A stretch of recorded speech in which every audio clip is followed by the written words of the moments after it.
All right, music fans, welcome back. Harmless Dave here talking about real music and real bad writing on the internet and doing so in real time for a few real people out there, just like you and just like me. So this video is going to be about Steve Perry. What I really should be doing, folks, if I want people to watch this, is just go wall to wall Steve Perry. Maybe I can steal my own name of my channel and kind of shorten it up a little bit and take the Observer out and start like a Steve Perry all the time channel, because that would be more lucrative than what I'm doing now, apparently. I did want to give folks a shout out, and yeah, I'm being sarcastic.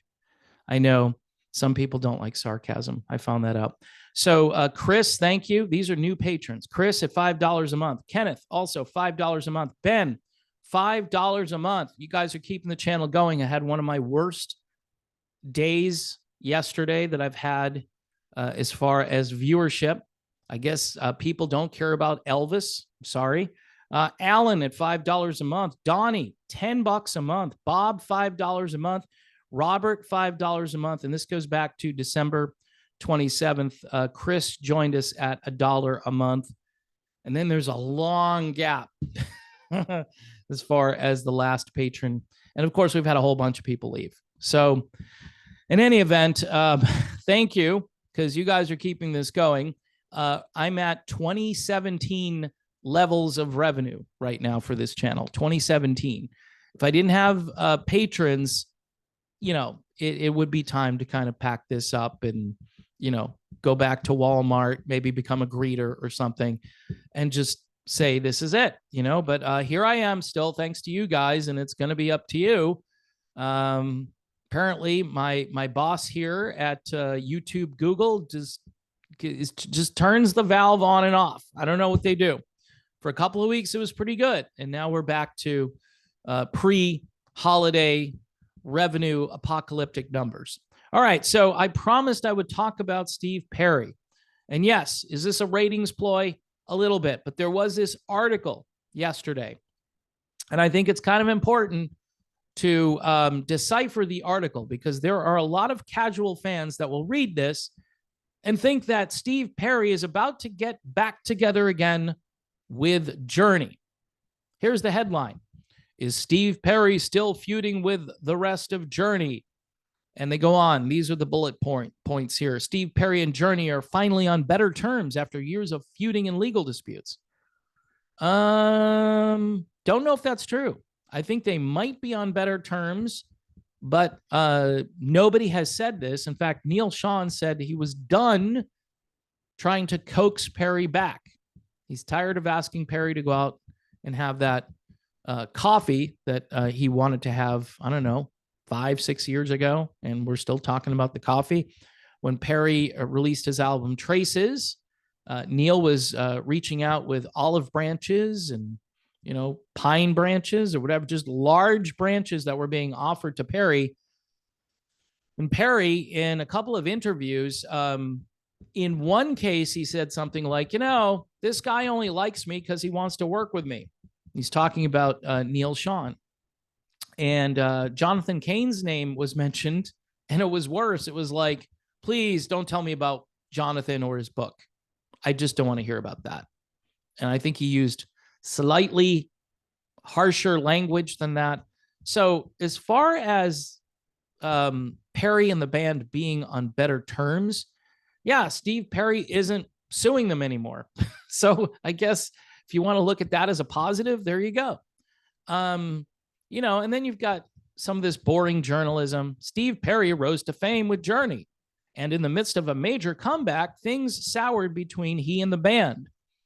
And they have been on rough terms ever since. I think I clarified this the other day. I found this article where a CBS A&R guy was the catalyst, probably called Perry, who then probably called Cain and said, hey, want to get Journey back together again? And at that time, Journey was looking for a singer. They had auditioned a singer by the name of Kevin Chalfant, from what I understand. Kevin was in the Storm. He would have been perfect. Of course, Hugo was around in those days, but I'm not sure they discovered Hugo until Perry left again. But they were trying to do something with Journey. Bad English was over, and Perry, of course, had his For the Love of Strange Medicine tour, which didn't go all that well. But hey, this was, I'm pretty sure this was part of fulfilling a contract with CBS Records. That's the unofficial story. This wasn't just a hip injury as far as the stuff toward the end.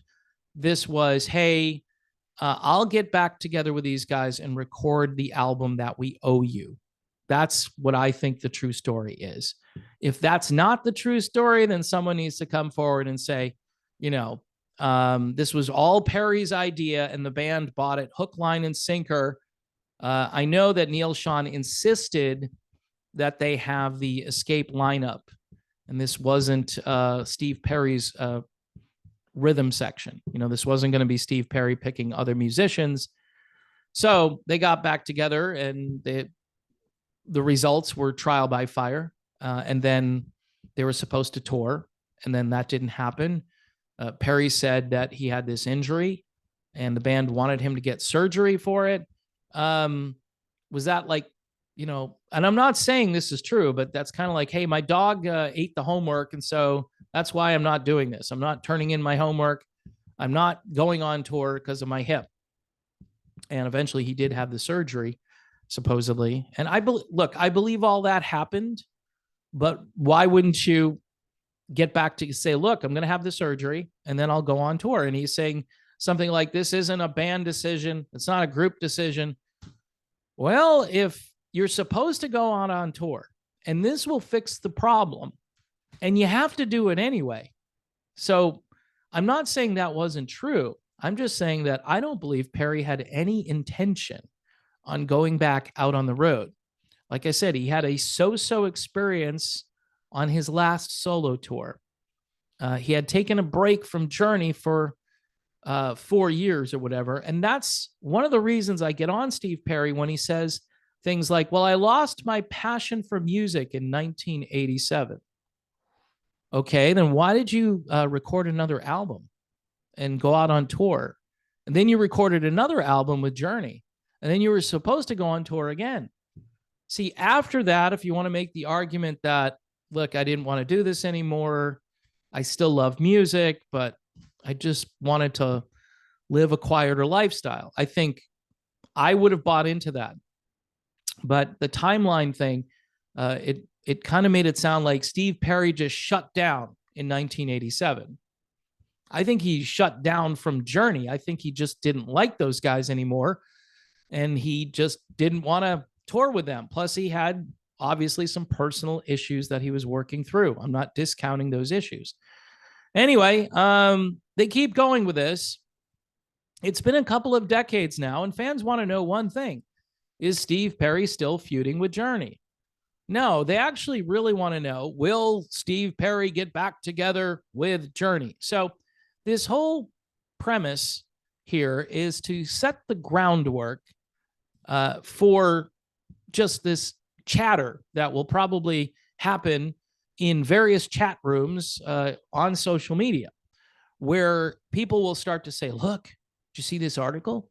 I think they're going to get back together again.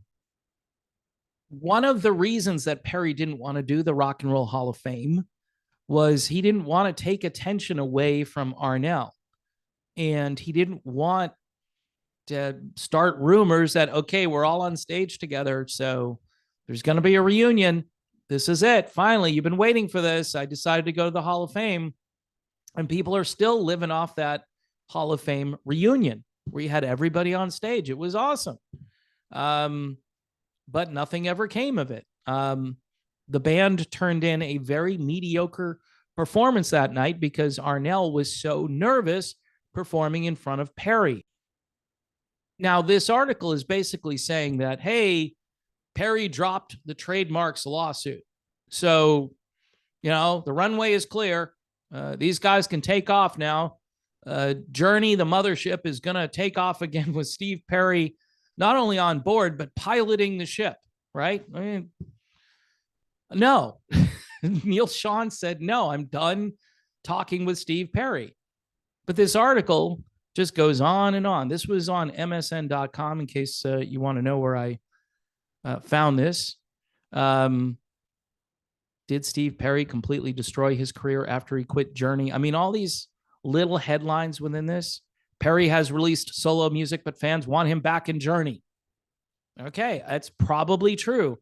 But you know what I've noticed is that fans who are loyal to Steve Perry don't really care about Journey. And some of them don't like Neal Schon, for that matter, or Jonathan Cain.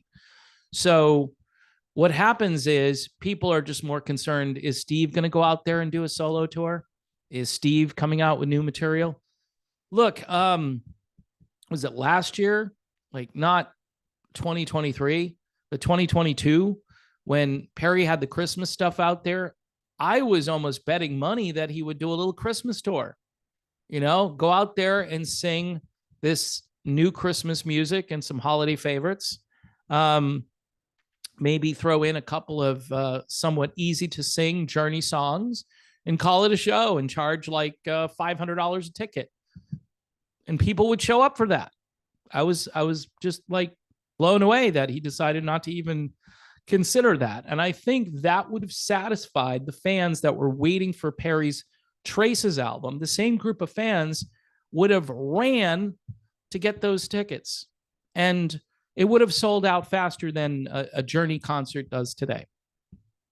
I mean, again, he's not going to be playing arenas, but I would say mid-size amphitheaters. He would have knocked it out of the park, but he didn't do it.